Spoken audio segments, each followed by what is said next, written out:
एक सुनसान जगह पे एक लड़की बैठी थी, मायूस, गुमसुम, खामोश। कुछ ही समय के बाद वहां से एक बुजुर्ग निकले। उस लड़की को देख के वो बुजुर्ग उसके पास गए। उसकी ऐसी मायूस हालत देख के उस बुजुर्ग ने उसके सिर पे हाथ रखा और पूछा, बेटी, तुम्हारे पहनावे से लगता है कि तुम अच्छे घर की हो। तुम्हें क्या तकलीफ है? क्या मैं पूछ सकता हूँ?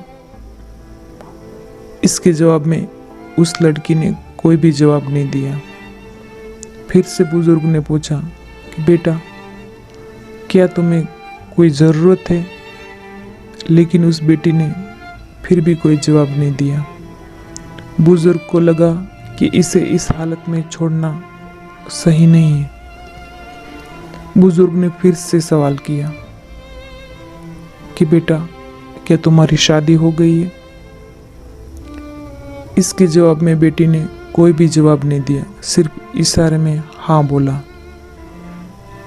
तो बुजुर्ग बोले कि बेटा, तुम कितनी भाग्यशाली हो कि तुम्हारे दो घर है, एक मायका और एक ससुराल, और हम मर्दों के पास सिर्फ एक ही घर होता है।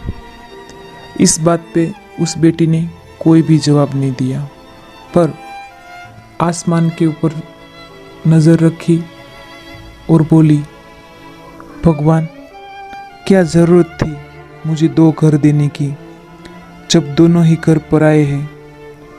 यह बात सुन के उस बुजुर्ग के पैर के नीचे जमीनी जैसे सरक गई। बुजुर्ग के पास अब कोई शब्द नहीं थे। फिर भी उसने हिम्मत करके उस बुजुर्ग ने उस लड़की को बोला कि बेटा, सच में हम मर्दों के पास एक घर होता है, पर जीवन भर हमारा ही वो रहता है। फिर बुजुर्ग ने पूछा कि बेटा, क्या तुम कमाती हो? इसके जवाब में बेटी ने हाँ बोला। बुजुर्ग बोले, क्या तुम खुद का गुजरान चला सकती हो? बेटी ने बोला हाँ।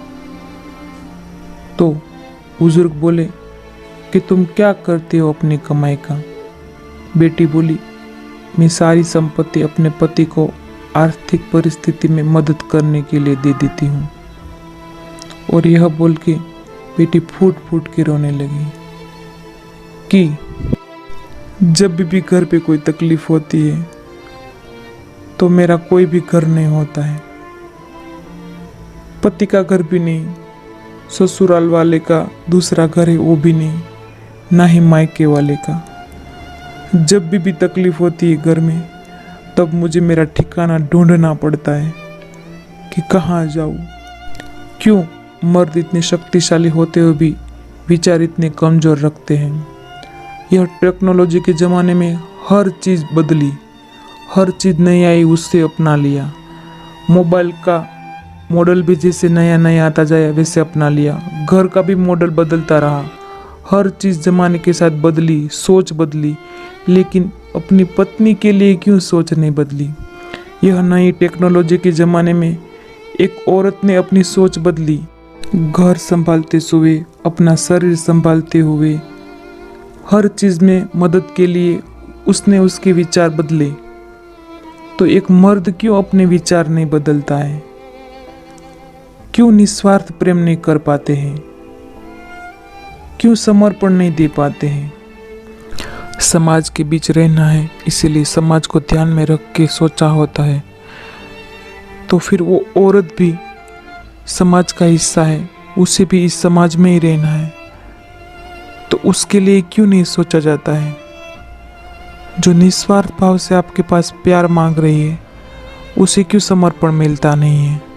और जो समाज स्वार्थी है, कभी भी आपका साथ छोड़ सकता है, फिर भी आप उससे पूरी वफादारी करते हो।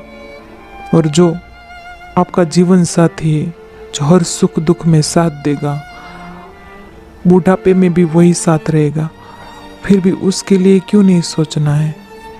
क्यों? क्या कर्म नाम की कोई चीज़ नहीं है? क्या ईश्वर की दृष्टि एक ही तरफ रहती है? क्या ईश्वर इस चीज सारी देखता नहीं है क्या? क्यों क्यों एक औरत को इस नज़र से देखा जाता है?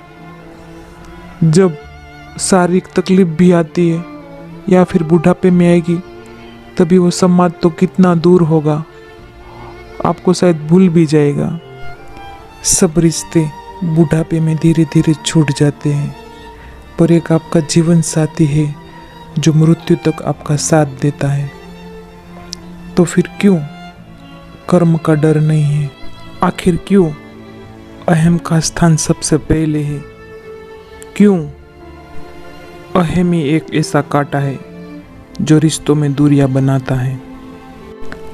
रिश्तों में सबसे उत्तम लाइन, जहाँ अहम होता है वहाँ प्रेम का स्थान बार बार हर बार वो स्थान अहम ही लेता रहता है, और जहाँ अहम होता है वहाँ पे स्वार्थ होता है।